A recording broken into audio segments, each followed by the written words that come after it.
This isn't really a story about geopolitics. It's about a single moment in a single building where everything just changed for the people inside. Look at the twisted material, the dust that's still hanging in the air.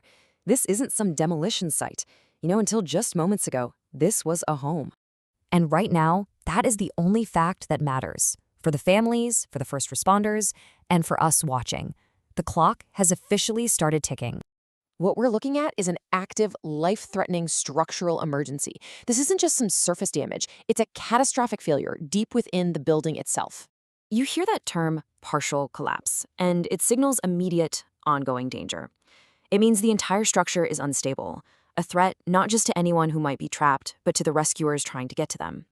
So on the ground, it's a scene of what you could call controlled chaos. Flashing lights are cutting through all that dust, and the normal sounds of a neighborhood have been totally replaced by the urgent, methodical work of a huge search effort. And now we turn to the human element. Because all that rubble, that's just an obstacle. The real mission, the only mission, is finding who is still trapped underneath it. This is the detail that transforms everything. The scene is no longer just a damaged site. It's now a search zone. The entire operation is centered on this one single, terrifying question. Where are they? I mean, listen to the official statement from Fire and Rescue. It's so direct, so urgent. The language is focused on one thing and one thing only, looking for missing people. It just cuts through everything else. And this explains why the work looks so painfully slow. It's a strict discipline. They move the debris piece by piece, often by hand.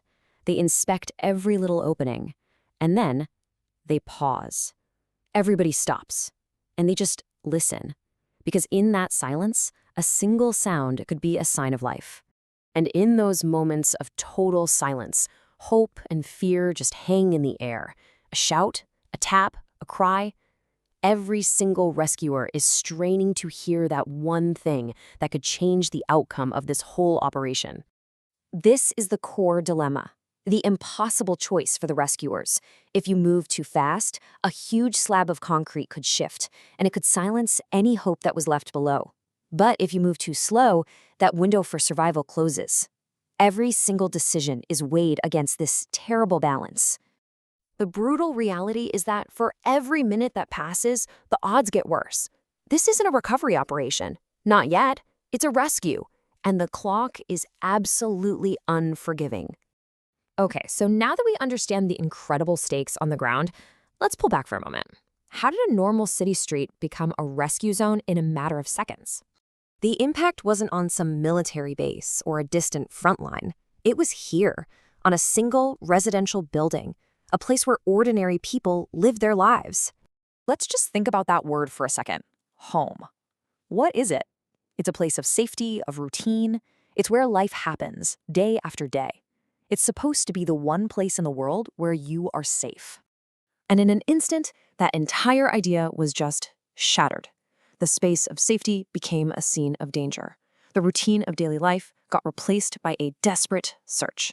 So here is the context. The location is Haifa, Israel. The structure is a residential building. And the cause? A missile impact, part of the escalating conflict between Iran and Israel. These are the facts that sit behind this human drama we're witnessing. What makes this resonate so widely is that it brought a conflict directly into a major urban center.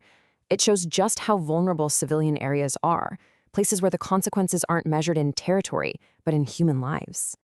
And so, as the search continues, we enter what might be the most difficult phase of all, the waiting. The power of the footage you're seeing is its directness. There's no narration, there's no political commentary layered on top. It just shows you the scene, exactly as it is, and it forces you to confront the reality of this moment. The true weight of this scene isn't actually in the noise of the rescue. It's in the silence. It's in those moments when all the machinery stops, when everyone just holds their breath and listens. Those are the seconds where everything, absolutely everything, hangs in the balance. The rescue effort, it will eventually end. The rubble will be cleared. But for the families, for the community, and really for anyone who understands what it means to wait for news of a loved one, the waiting isn't over. And for some, it may never be.